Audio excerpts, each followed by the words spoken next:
성경은 교만에 대해서 많이 경고합니다.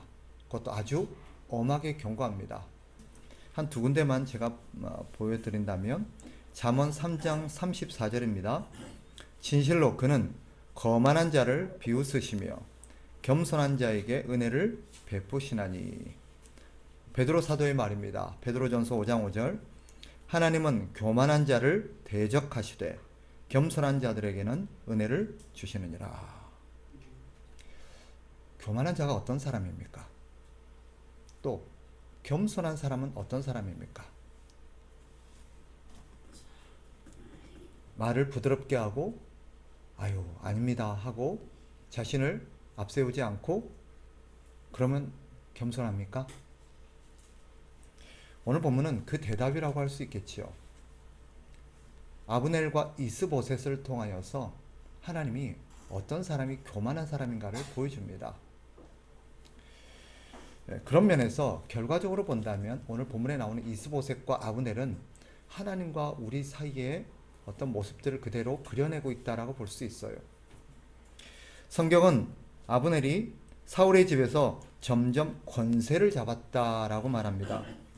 그의 권세가 어느 정도였는지를 잘 보여주는 에피소드 한 가지가 여기 소개되어 있어요. 한 번은 이스보셋이 아브넬을 불러서 꾸짖습니다. 내용인즉슨 네가 어떻게 우리 아버지 사울의 첩과 통간을 하였느냐, 즉 잠자리를 했느냐, 간음을 저질렀느냐라고 꾸짖는 일입니다. 이는 단순히 부도덕에 대한 책망이 아닙니다. 왕의 첩과 간음을 했다, 왕의 첩과 잠자리를 했다. 그것은 왕위를 차지하겠다라는 뜻이에요. 고대 근동사회에 전 왕의 선왕의 첩과 이렇게 잠자리를 한다. 왕위를 이어받았다. 내가 그 왕위를 내가 가졌다라는 것을 상징적으로 보여주는 것입니다. 지금 이스보셋의 책망은 단순히 네가 부도덕한 일을 저질렀다가 아니라 네가 지금 왕위를 노리고 있느냐, 네가 지금 왕이 되려고 하느냐라는 책망입니다. 그런데 본문을 보면 이 아브넬의 대답이 기가 막혀요. 8절로 한번 가보세요. 그가 이렇게 말합니다. 아브넬이 이스보셋의 말을 매우 분이 여겨 가로되 내가 유다의 개 머리냐? 내가 오늘 당신의 아버지 사울의 집과 그의 형제와 그의 친구에게 은혜를 베풀어 당신을 다윗의 손에 내주지 아니하였거늘 당신이 오늘 이 여인에 관한 허물을 내게 돌리는도다. 무슨 말입니까? 한마디로 말하면 오늘 네가 다윗에게 죽지 않고 이렇게 왕이 된 것이 다 내 덕인데 지금 내 은혜를 몰라보느냐? 지금 내 덕분에 네가 이렇게 잘 됐는데 그 은혜를 모르고 지금 까부느냐? 사실 이런 표현입니다. 일면 사실이죠. 우리가 앞에서 봤듯 사무엘하 2장을 보면 다윗이 유다의 왕이 되었을 당시에 이 아브넬이 이스보셋을 데리고 마하나임으로 건너가서 그를 왕으로 세웁니다. 그러니 이스보셋의 입장에서 봤을 때 이 아브넬은 공신이지요. 그것도 아주 대단한 공신입니다. 이스보셋이 어찌 그것을 모르겠습니까? 자기가 오늘 왕위로 이렇게 통치할 수 있는 그 역할에 그 이면에 이 아브넬의 공이 있었다는 것은 누구보다 잘 아는 사람입니다. 그러나 오늘 꾸짖음은 무엇입니까? 아무리 그렇다 하더라도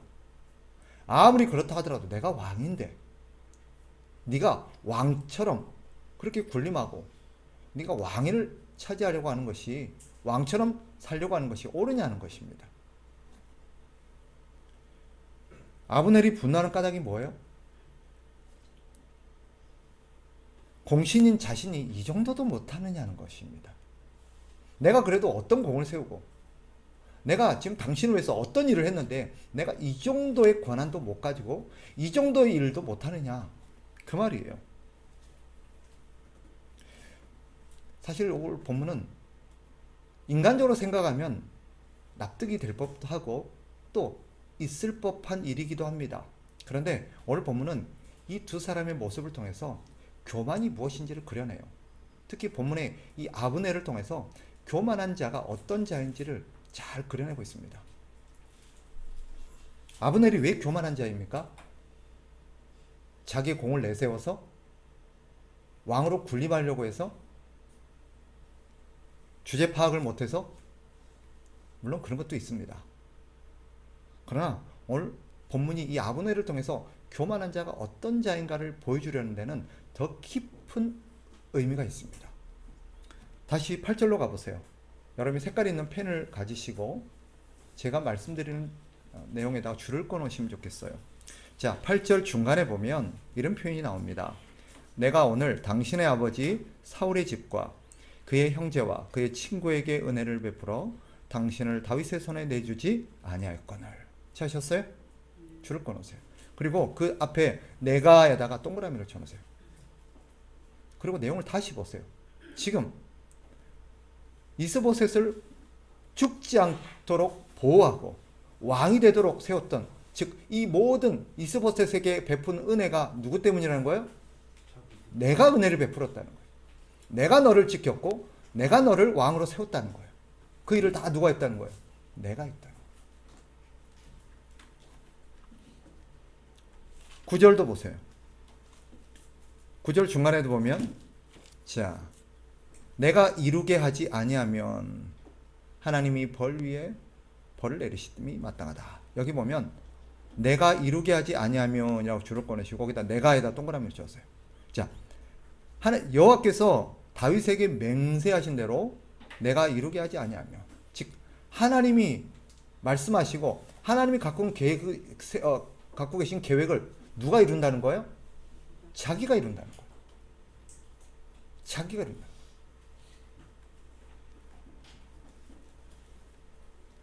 이게 교만의 실체입니다. 교만의 핵심이 여기 나와요. 아브넬의 교만이 무엇입니까? 이스보셋이 다윗에게 죽지 않고 왕이 된 것이 다 자기가 베푼 은혜의 결과라는 거예요. 그러니 이 말은 좀 더 섬뜩하게 바꾸면 이스보셋이 지금 죽고 살고 누구 손에 달렸다는 거예요? 내 손에 달렸다. 네가 지금 죽고 살고 내 손에 달렸어. 좀 더 섬뜩하게 바꾸면 너 내 말 안 들으면 너 오늘 당장 죽어. 이 말이에요. 또 9절에는 더 핵심된 내용이 나옵니다. 여호와께서 다윗에게 어떤 맹세를 했대요. 그 맹세가 성경에는 나오지 않습니다. 그러나 일리가 있는 말이죠. 하나님이 사울을 이어서 다윗을 왕으로 세우겠다고 말씀하셨으니 뭐 틀린 내용은 아닐 수 있습니다. 어쨌거나 하나님이 말씀하신 계획을 누가 이룬다는 거예요? 자신이 이룬다는 거예요. 내가 하나님의 일을 이룬다는 거예요. 내가 하나님의 뜻을 성취한다는 거예요.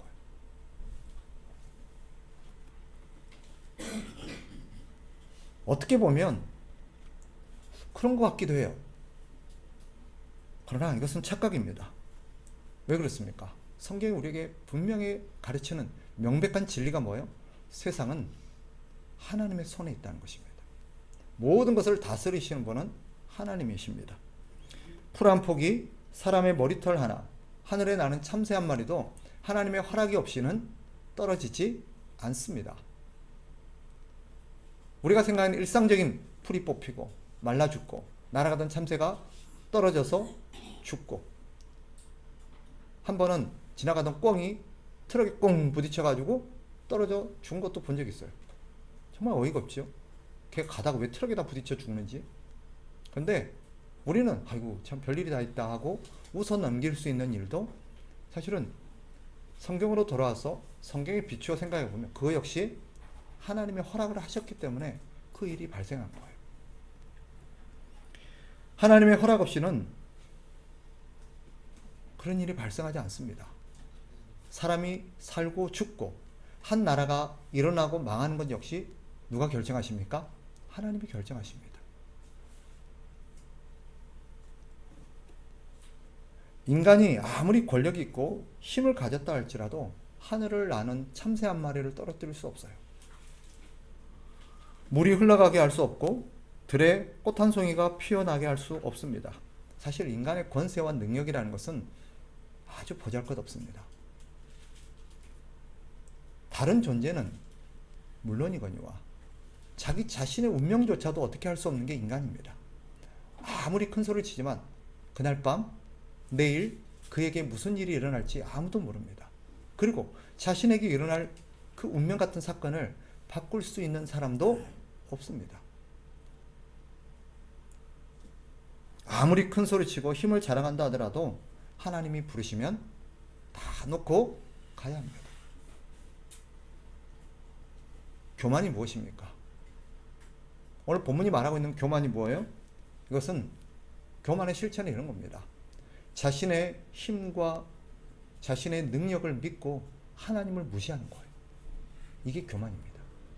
그리고 모든 것을 자신의 공으로 돌리고 하나님께 영광을 돌리지 않는 것이 교만입니다. 그래서 누군가가 교만이 무엇입니까? 라면 성경이 가르치는 교만은 이거예요. 앞서 말씀드린 것처럼 자신의 힘을 믿고 하나님을 무시하는 태도, 그리고 모든 것이 마치 자신이 한 것처럼 자신에게 공과 영광을 돌리고 하나님께 영광을 돌리지 않는 태도, 이게 교만입니다. 교만한 사람은 하나님께서 이 세상을 다스리심을 깨닫지 못하고 보잘것없는 자신의 능력을 과신하고 자랑합니다. 심지어 하나님의 은혜를 모르고 자신의 공로를 주장하죠. 오늘 본문의 아브넬이 딱 그런 사람입니다. 그런 사람은요, 하나님 앞에 기도하지 않지요. 왜? 자기 능력과 힘을 믿기 때문에. 하나님을 의지하지 않습니다. 그러니 당연히 이 모든 일어난 일들에 대해서 다 자기가 있다 그래요. 이런 사람은 다른 사람 위에 군림하면서 다른 사람을 위협하고 겁을 줍니다. 그런데 오늘 본문이 우리에게 이렇게 질문하는 것 같아요. 마치 이게 우리의 모습은 아니냐는 거죠. 아브넬처럼 하나님의 일이 나의 손에 달린 것처럼, 마치 내가 아니면 하나님의 일을 할 수 없는 것처럼 그렇게 큰 소리를 친다든지 자신을 자랑하고 있지 않는가. 그리고 지금까지 된 모든 일들이 마치 자기가 한 것처럼, 자기 노력인 것처럼. 참 하나님 보시면, 아니 사람들이 봐도 비웃을 것 같아요. 만약에 제가 참 보잘것없는 그런 제 삶을 놓고 우리 참된 교회를 보면서, 야, 내가 고생해서 읽었지, 내가 오늘 이르기까지 야, 내가 수고를 많이 했지, 이렇게 생각한다면 우리 하나님이 얼마나 가소로울까요? 근데 부끄럽게도 가끔 그런 생각을 합니다. 제가 말씀 앞에서 비춰보면 정말 어이없고 우습고 가소로운 일이죠. 그죠? 근데도 그런 생각을 해요. 그리고 뭔 일이 잘 안 되거나 막히면 마치 이제 내가 능력이 없고 내가 힘이 없고 내가 지치면 아무것도 안 될 것처럼, 내가 없으면 아무것도 안 될 것처럼 그렇게 한숨을 쉬면서 그렇게 불평할 때도 있습니다. 그리고 하나님 앞에 가끔은 으름장을 올 때도 있어요. 하나님, 내가 지금까지 어떻게 했는데 제가 이 정도도 못합니까?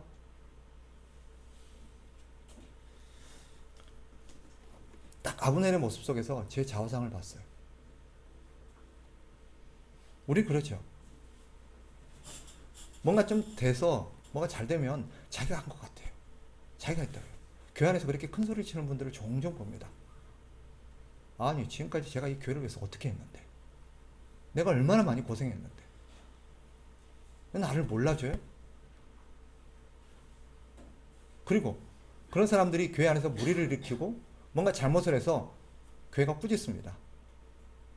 아무개 성도님, 집사님, 장로님, 그건 아니죠. 그렇게 하시면 안 되죠. 그럼 뭐라 그래요? 아, 섭섭하대요. 내가 우리 교회 공신인데, 내가 우리 교회 그런 어떤 중요한 기둥 같은 존재, 내가 이 정도도 못합니까? 내 권한이 그 정도도 없습니까? 내가 그것도 할 수 없습니까? 이렇게 말을 해요. 혹시 이게 우리의 모습은 아닙니까?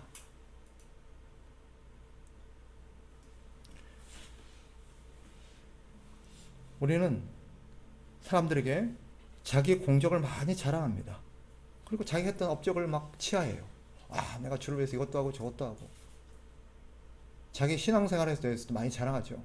내가 금식도 많이 하고, 뭐 이런저런 기적들도 경험하고, 내가 이런저런 어떤 막 여러 가지들 했지. 옛날에 내가 잘 나갔지. 옛날에 내가 참 열심히 했지. 그 모든 걸 마치 자기가 한 자기 업적인 양 그렇게 자랑해요. 그리고 사람들이 자기를 알아주지 않으면 어떻게 합니까? 막 삐져요. 시험에 들어요.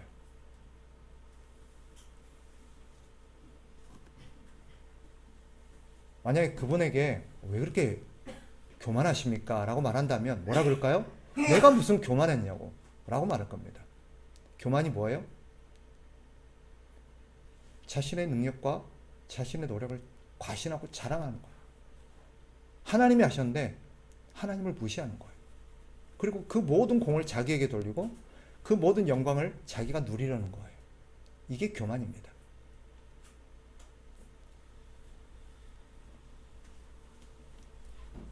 어찌 나의 능력이며 나의 성과입니까? 모든 것이 하나님이 하신 것 아닙니까? 오늘 아브넬이 이스보셋과 함께 마하나임에서 북이스라엘을 건립한 것도 사실은 하나님의 허락과 하나님이 용납하셨기 때문에, 하나님의 어떤 뜻이 있어서 그것을 허용하셨기 때문에 가능한 것입니다. 아브넬이 한 나라의 건국 공신이 되어서 힘을 갖게 된 건 역시 자신의 노력의 결과가 아니라 하나님이 주신 은혜지요. 사실 아브넬도 사울과 함께 전장에서 전사할 수 있었습니다. 그런데 그가 그 전장에서 살아남을 수 있었던 것도 하나님의 은혜지요. 성경은 말합니다. 모든 권세는, 이 땅에 있는 모든 권세는 하나님으로부터 나온다라고 선언합니다. 로마서 13장 1절, 각 사람은 위에 있는 권세들에게 복종하라. 권세는 하나님으로부터 나지 않음이 없나니 모든 권세는 다 하나님께서 정하신 바라. 아멘이지요. 당연히 아멘입니다. 교회 역시 마찬가지예요. 교회 모든 직분과 권세는 하나님께서 주신 선물입니다. 모든 주권은 하나님께 있습니다. 착각하지 마세요. 성도에게 있는 게 아닙니다. 성도들이 투표하고 의논해서 세운 목사요, 장로요, 직분자랄지라도 사람이 세운 게 아닙니다. 하나님께서 우리가 깨닫지 못하고 인식하지 못하지만 우리 모두를 사용하셔서 그 사람을 세운 것입니다. 때로는 우리가 보기에 합당하지 못하고 자격이 미달하고 또 우리가 보기에는 아닌 사람도 우리가 이해할 수 없지만 그가 그 자리에 가기까지 하나님이 우리가 알 수 없는 어떤 뜻으로 인해서 허용하셨어요. 우리가 보기에 부적격할지라도 적어도 그 사람이 그 자리에 있는 것은 하나님이 알 수 없는 어떤 뜻으로 인해서 허용하신 결과라는 것을 우리는 겸손히 용납해야 합니다. 비록 자기 손으로 투표해서 세웠다 할지라도, 내가 그를 추천하고 세웠다 할지라도 내 공이 아니죠. 내가 뽑은 게 아니고 내가 세운 게 아닙니다. 모든 것은 하나님이 하셨습니다. 교회를 세우신 분도, 지금껏 이끌어오신 분도, 앞으로 이뤄가실 분도 다 하나님이십니다. 우리는 그저 하나님의 도구로 하나님의 영광에 동참하는 그저 은혜를 누렸을 뿐이에요. 하나님이 우리가 없이도 능히 하실 수 있는 일들을 우리로 하여금 그 일에 동참하게 하신 그 은혜를 우리는 입었을 뿐입니다. 모든 영광은 하나님이 받으셔야죠. 누구도 교회에서 큰 소리 칠 수 없는 이유입니다. 누구도 교회에서 자랑할 수 없는 이유입니다. 저 역시 마찬가지예요. 목사랍시고 교회 안에서 마치 자기가 뭐라도 한 것이냐 행세할 수는 없습니다. 큰 소리 칠 수 없는 까닭입니다. 똑같아요. 누구도 교회 소유를 주장할 수 없습니다. 목사를 세운 분도, 장로와 권사와 집사를 세운 분도 하나님이십니다. 겸손한 자가 어떤 자이겠어요? 자기 위에 하나님이 계심을 알고 하나님을 경외하는 사람입니다. 모든 은혜와 권세와 주권이 하나님으로부터 나옵니다. 세상은 주권이 사람으로부터 나온다라고 선언하지만 성경은 모든 권세는 하나님으로부터 나옵니다. 주권이 하나님께 있습니다. 그러니 모든 것이 하나님으로부터 온 선물임을 알고 하나님께 감사하며 영광을 돌릴 줄 아는 자가 겸손한 자입니다. 겸손한 자녀는 따라서 이 말씀에 근거한다면 겸손한 자녀가 어떤 자냐? 에베소서는 우리에게 이렇게 가르칩니다. 부모를 하나님이 세우신 대리인으로 알고 부모님을 공경하는 자가 겸손한 자녀라고 가르칩니다. 우리 모두는 겸손한 자가 되어야 되죠. 겸손한 부모는 어떤 사람입니까? 자녀가 하나님께서 맡기신 선물임을 알고 하나님의 뜻대로 귀하게 키우는 사람입니다. 내 소유물, 내 자녀라고 생각하고 내 욕심과 내 뜻대로 키우는 사람은 교만한 사람이에요. 하나님을 무시하는 사람이죠. 어떤 사람이 겸손한 아내입니까? 하나님께서 남편을 가정의 머리로 세우셨음을 알고 남편에게 순종할 줄 아는 사람입니다. 어떤 사람이 겸손한 남편입니까? 하나님께서 아내를 동력자로 세우셨음을 알고 귀하게 여기며 생명 바쳐 사랑할 줄 아는 사람입니다. 어떤 사람이 겸손한 직장인일까요? 육체의 상전에게 순종하기를 그리스도께 하듯 하는 사람입니다. 어떤 사람이 겸손한 상사요? 또 사장입니까? 내 위에 하나님이 계심을 알고 아랫사람에게 갑질하지 않는 사람입니다. 그 사람이 겸손한 사람입니다. 겸손은 그렇게 나타나야 되는 거예요. 막연하게 아이고 하나님이 하셨습니다. 막연하게 그냥 고운 말 쓰고 공손한 태도를 가지고 공손한 표현을 쓴다고 해서 겸손한 게 아니에요. 하나님 안에서, 하나님 앞에서 자기 위치를 아는 사람. 그래서 그 위치에 걸맞게 행동하는 사람입니다. 그런 사람이 나타나야 될 특징이 뭐예요? 절대 자신의 공로와 자기의 능력을 자랑하지 않습니다. 그러니 자신을 통해서 비록 어떤 일이 이루어졌다 할지라도 그 모든 것을 이루신 분은 하나님이라는 것을 고백하며 모든 영광을 하나님께 돌리는 사람입니다. 그런 사람은 다른 사람에게 군림하지 않지요. 자랑하지 않지요. 다른 사람에게 위협하거나 갑질하지 않지요. 한 가지 더 우리가 지켜봐야 될, 주목해야 될 부분이 있습니다. 11절로 가보세요. 11절에 보면 이스보셋이 아브넬의 말로 인해서 두려움에 빠지죠. 같이 한번 읽어봅니다. 다 같이 시작. 이스보셋이 아브넬을 두려워하여 감히 한마디도 대답하지 못하니라. 왜 그렇습니까? 왜 두려움에 빠지죠? 왜 쩔쩔매죠? 왜 한마디도 대답을 못하죠? 이스보셋의 이 아브넬의 말을 진실처럼 생각하기 때문입니다. 이 아브넬의 말이 진짜처럼 느껴지기 때문이에요. 자기 생명이 이스보셋의 손에, 아브넬의 손에 달린 것 같아요. 모든 것을 아브넬이 딱 다 한 것 같아요. 그러니까 아브넬의 말이 맞는 것 같아요. 일순간 꼼짝달싹할 수 없이 두려움에 빠지는 것입니다. 사실입니까? 오해입니다.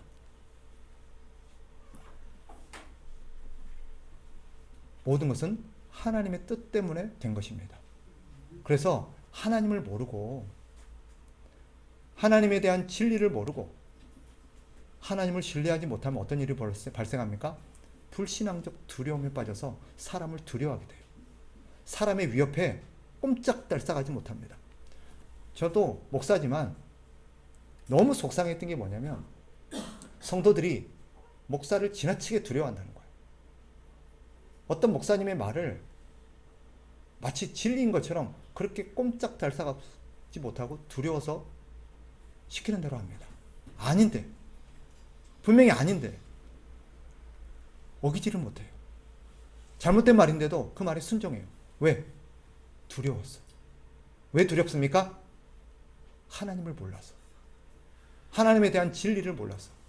성경이 가르치는 진리를 모르니까 거짓된 불신앙적 두려움에 빠지는 거예요.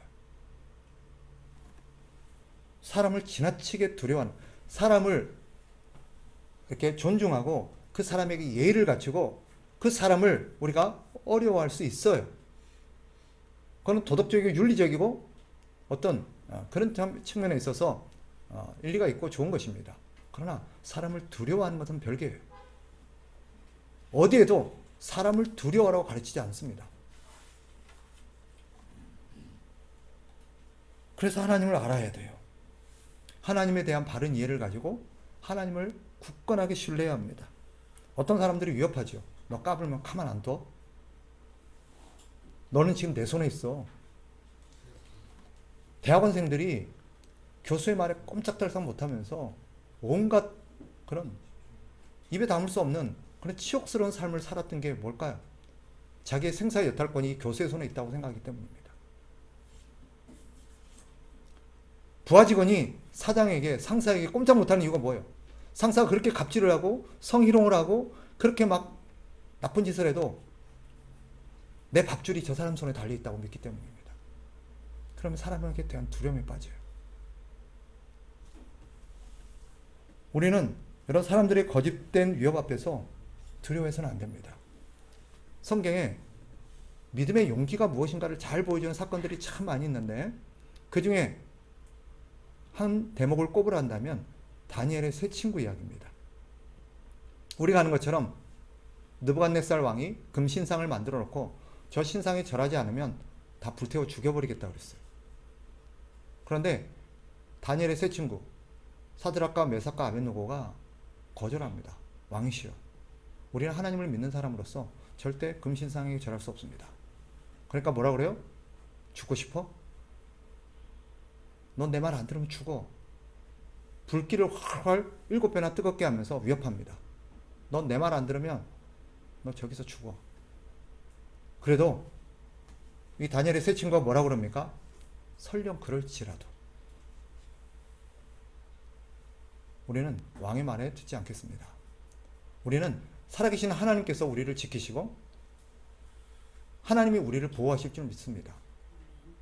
그리고 우리의 바람대로 하나님이 그렇게 하지 않는다 할지라도 우리는 왕에게 절하지 않겠습니다. 이 말을 오늘 본문의 표현을 바꾸면 뭐예요? 당신이 나를 죽이니 살리니 해도 우리의 생명은 누구의 손에 달렸다? 하나님의 손에 달려 있습니다 라는 신앙 고백이에요. 믿음의 용기라는 건 그런 것입니다. 그 당시 느부갓네살은 절대 강자죠. 고대 근동의 패권을 장악한 절대 강자입니다. 바벨론 제국이 영원할 줄 알았어요. 그런데 느부갓네살이 짐승처럼 되겨 그가 죽고 70년 만에 바벨론이 몰락할 줄을 누가 알았겠습니까? 누가 하셨어요? 다니엘서를 보면 그 모든 한 나라의 흥망성쇠가 하나님의 손에 있다고 하나님이 선언하십니다. 그러니 여러분, 사람이 아무리 절대 권력을 가진 것 같고 대단한 힘을 가진 것 같더라도 두려워하지 마십시오. 사람에게 복종하지 마십시오. 사람에게 어떤 우리가 두려워서 사람에게 우리가 굴종해서는 안 됩니다. 성경이 말하죠. 마태복음 10장 28절 몸은 죽여도 영혼은 능히 죽이지 못하는 자들을 두려워하지 말고 오직 몸과 영혼을 능히 지옥에 멸하실 수 있는 이를 두려워하라. 사람을 두려워하지 말고 하나님을 두려워하라는 뜻입니다. 모든 것은 아무리 그 사람이 위협하고 큰 소리를 치더라도 하나님의 손에 있다. 어찌 사람뿐이겠습니까? 우리를 둘러싼 재난도, 질병도, 우리의 삶에 일어나는 모든 사건도 하나님의 손에 있는 줄 믿으시기 바랍니다. 그러니 두려워하지 마세요. 질병을 두려워하지 마시고 재난을 두려워하지 마시고 사건 사고를 두려워하지 마십시오. 우리는 모든 것이 하나님의 능하신 손 아래에 있다는 것을 기억해야 합니다. 예. 천하 만민이 우리를 둘러싸더라도 하나님이 함께 하시면 우리를 건들 자가 없습니다. 말씀을 정리하겠습니다. 오늘 본문은 우리에게 두 가지를 요구합니다. 그러니 겸손하라고 말합니다. 자신의 힘을 믿고 큰 소리치거나 자신의 공로를 자랑하지 마십시오. 하나님을 무시하는 교만입니다. 다른 사람을 위협하고 다른 사람에게 겁을 주고 큰 소리치는 것을 멈추십시오. 그리고 나의 한계와 무능함을 인정하셔야 합니다. 모든 것이 하나님의 뜻에 달려있고 지금껏 모든 것을 하나님이 하셨다는 것을 인정하시고 모든 영광을 하나님께 돌리십시오. 두 번째, 사람을 두려워해서는 안 됩니다. 사람이 살고 죽는 것은 권세자의 손이 아니라 하나님의 손에 있습니다. 두려워하지 마세요. 오직 우리가 두려워해야 될 분은 하나님이십니다. 사람의 눈치를 보고 하나님을 따르지 못해서는 안 됩니다. 오히려 하나님에 대한 두려움, 하나님을 경외하는 마음으로 우리는 능히 하나님을 따라야 됩니다. 그래서 여러분, 믿음 없이 두려워 떠는 자가 되지 마시고 하나님을 경외하면서 하나님을 믿고 따르는 용기 있는 믿음의 사람이 되시기를 주의 이름으로 권면합니다. 기도하겠습니다.